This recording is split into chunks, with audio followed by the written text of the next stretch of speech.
The drought in Panama right now, is that speeding up some of the return that you're seeing to your port in terms of activity and getting back some of the activity that the East Coast and Gulf Coast took from you guys? Yeah, three big things. One, we're starting to see some importers shift a little bit of cargo to the West Coast that normally went through the Panama, just because there are some restrictions on how much you can load on those vessels right now, given the drought.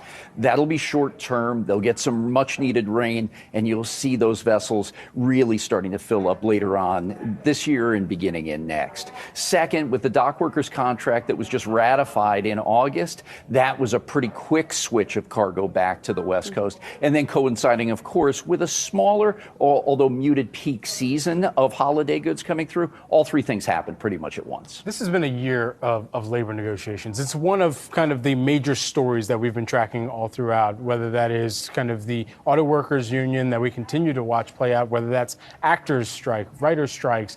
One way or another, there have been so many negotiations that have had to move forward, even in the shipping category when you think about UPS. So all of this considered, where in the negotiations that you saw play out, are there some similarities that you're also seeing in negotiations that are still in play right now? Yeah, I think it was the power of the worker that really shined through the most, Brad. And we saw in our industry, the dock workers on average working 6+ days a week, truck drivers, warehouse people, and they had to get a payday.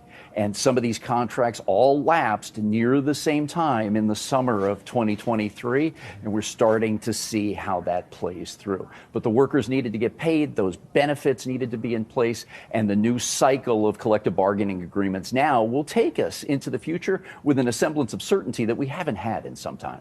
Gene, what's it been like negotiating these types of contracts in this time, given the fact that workers do seem to still have the upper hand and they've been able to negotiate and really pull through on some of their demands? Yeah, it's been a unique space now. And Shauna, realistically, because of all those efforts that went into moving this cargo, the supply chain was under the radar for so long. And now from Main Street to Wall Street here in New York, folks really have a better view of what it takes to get goods from point A to point B. And still, 90% of all trade moves on water. That is absolutely essential to our position economically here in the United States and on the global platform of trade. You talk about the global platform. I mean, this is a more challenging global platform perhaps than many business executives have had to weather through. You think about international conflict, you think about different tariffs that still remain in place for goods that are coming to and from countries. All of that considered here, what are you hearing from the businesses that you're working with and how they're trying to navigate that right now? Yeah, that's really interesting, Brett. We closed the year 2022